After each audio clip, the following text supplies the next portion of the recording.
So the next lab that we're going to look at is the Auto RP lab. Now, Auto RP is a Cisco proprietary technology, and let's have a look at the topology that we're going to be using. So I've changed the topology up a bit. So now we have Nexus 1, Nexus 2, Nexus 3, Nexus 4, and Nexus 8 as a new addition. And there are two things that we need to know with Auto RP. The first is that we're going to use something called a mapping agent. Now, the mapping agent, it's used to multicast the RP address, the rendezvous point, to all the other PIM routers. So it's like a central point in the network where the RPs are going to register with the mapping agent, and then that's going to then propagate that information on. But we also have the possibility of a candidate rendezvous point. Guys, I have a request from you. If you're enjoying the free content, I'm looking to increase my subscriber count to 4,000 subscribers by June. But I can only do that if you give me the Play Special. Do you want to know what the Play Special is? Press like and subscribe. Okay, back to the video. Now, you can have more than one rendezvous point as a candidate rendezvous point for redundancy purposes. So in our topology here, I'm going to configure Nexus 2 and Nexus 8 as candidate rendezvous points. They will register with the mapping agent, which will be Nexus 1, and then Nexus 1, the mapping agent will propagate the rendezvous point information, or whichever rendezvous point it chooses, information throughout the rest of the network. But before I do that, I'm going to have to reconfigure OSPF. Now, what I will do the reconfiguration, but I'll probably speed up the video like 4 times so that we can get into the configuration. Whoever wants to see the OSPF configuration will have to just slow down the video. So here we go.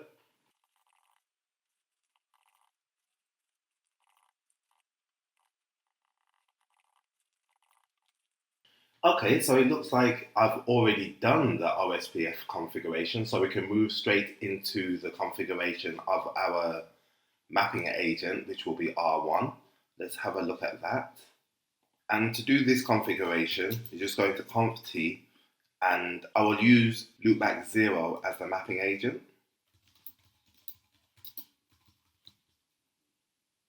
So first I need to use IP PIM sparse mode on loopback 0.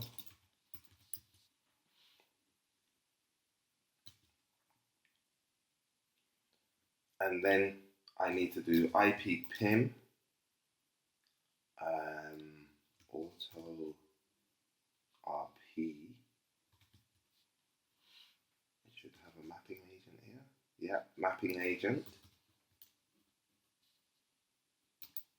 And the mapping agent is going to be loopback 0. And then we need to do a scope, how many routers in the network that it's able to pass through. Now, we only have a small network of 5 routers, and there's only 2 hops to each side. So if I said a scope of 5, that should cover, let's say a scope of 6. That should be able to cover us for everything. The important thing is to actually be able to push out these RP messages. We need to do the following command, IP PIM Auto RP. If we do a question mark here, we want to be able to forward our Auto RP messages, and we also want to be able to listen to any candidates who want to be RP. So we need to do forward and listen. We need to do this on all the internal routers. We shouldn't have to put this on the multicast source or the receivers, but on our Nexuses, this has to be on all of them. And that is it for the mapping agent. Let's copy that configuration. And then we're going to configure our candidate RPs, which are R2 and R8. And again, I'm going to use their loopback 0 addresses. So let's have a look. Show run interface loopback 0. Does it have IP PIM sparse? It does.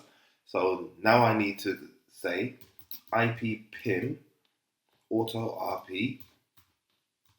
It's an RP candidate. And that's going to be loopback 0. And we're going to change our group address. So we're going to make our group list 224.4.4.4. Let's use that one. /32. And also we need this IP pin, auto RP, forward and listen. Let's copy that and save that, sorry. We're going to put these same commands on R8.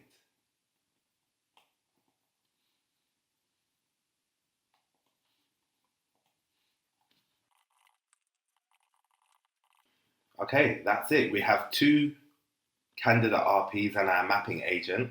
Now we need to jump onto, let's have a look at the topology, R3 and R4, and just put that IP pim auto RP forward and listen command.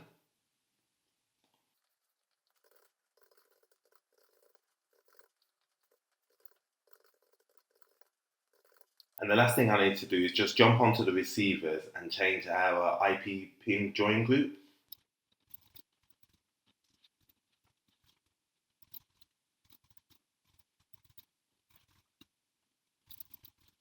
Okay, I don't want it to join both of them. Let me just make it join one.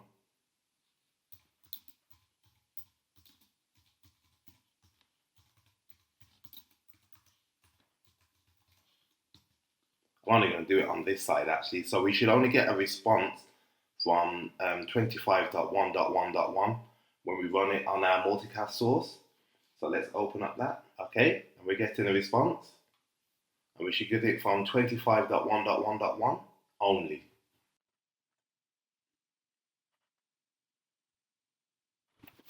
So I don't know about you guys, but that looks good to me. And we have redundancy in our network as well. So if I was to jump onto, let's just say a random one, show IP pin RP, I've jumped on R3 to see which the RP is.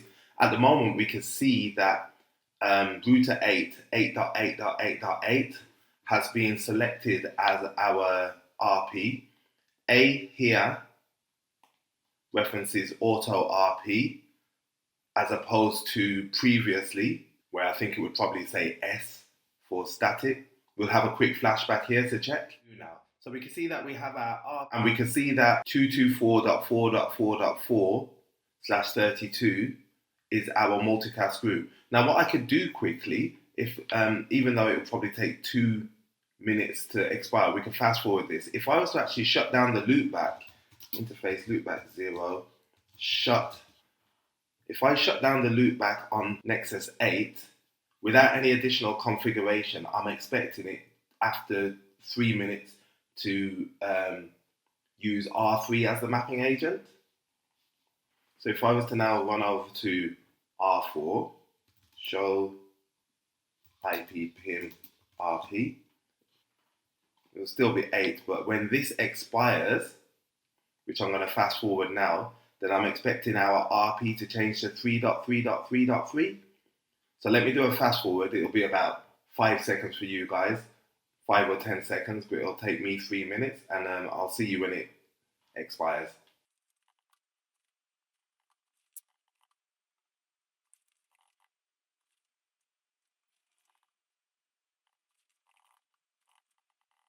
What I will do actually, let's see what will happen if I just remove the whole command rather than waiting for 3 minutes. Let me take this command.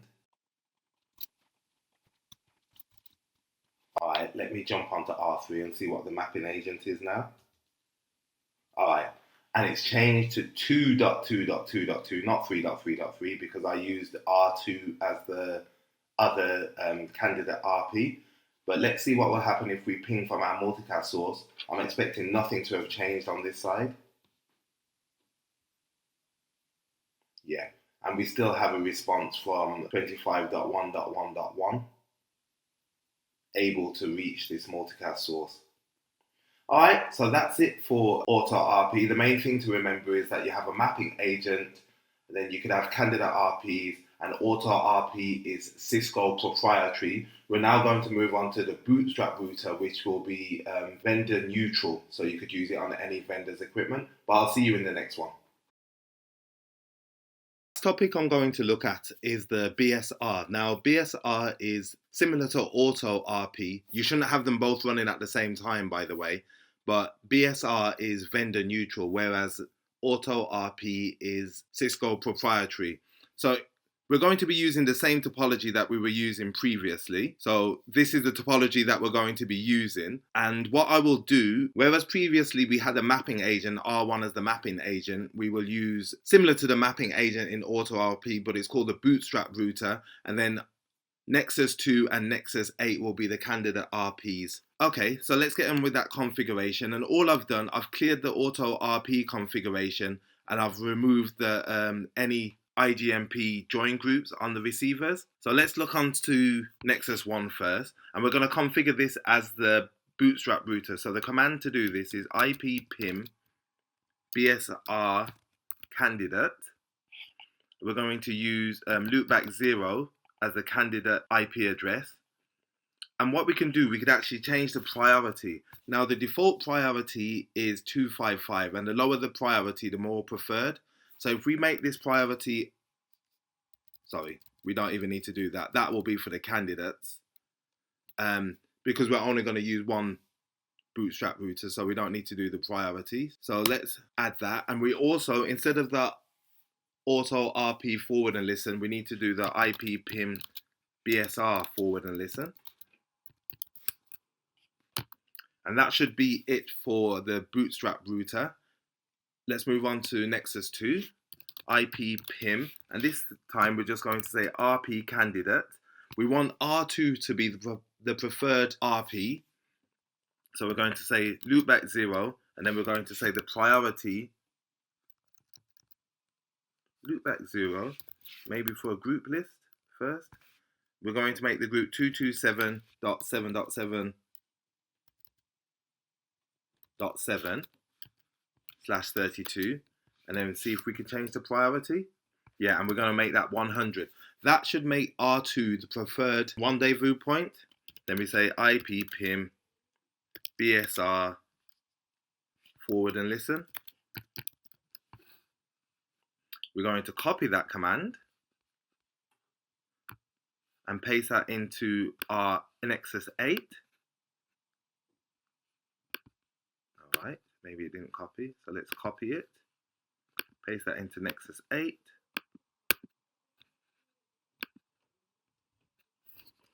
And we also need to run the ippim BSR forward and listen. And then we need this command on the other two, R3 and R4.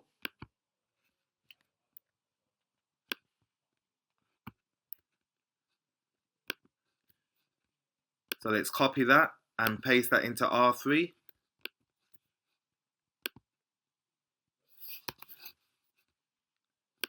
And also into R4. And that should be it for our BSR configuration. The last thing that we need to do is we choose one of the receivers. So I'm just going to choose R1, and I'm going to say join that group. So 227.7.7.7. Let's go to the front and remove the no.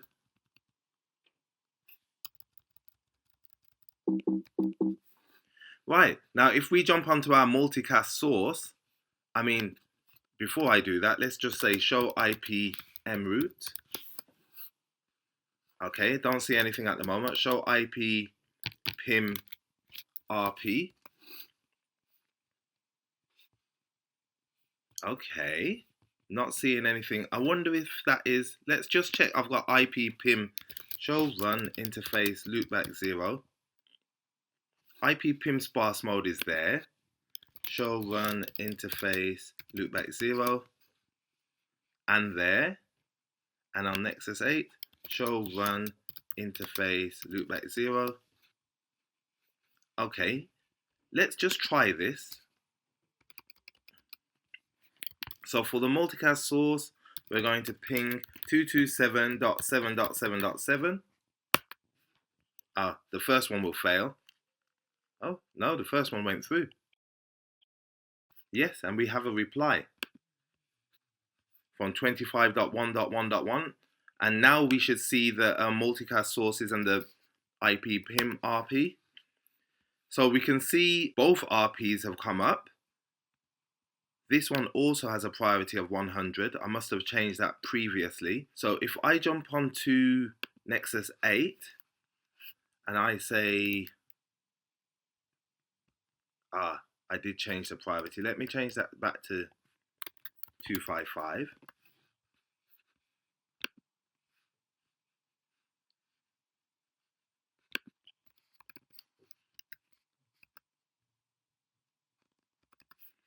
And we can see that the priorities have changed. So RP is the preferred, Nexus 2 is the preferred RP with a priority of 100. Nexus 8 now has a priority of 255. We can see that we have a B for bootstrap router. It is going to our bootstrap router of 1.1.1.1, which is equivalent to the mapping agent. And this is for that particular group of 227.7.7.7. Okay, that's it for Multicast on the Nexus that we'll be covering here. Now, if you were to join our bootcamp, go ahead and look at that at www.routercoach.com. I will be covering things like any source multicast, which is what we've been using here, source-specific multicast, Anycast RP, authentication, and many other things on the bootcamp. But as for the video series, we're only going to cover up to here for multicast. So I will see you in the next one.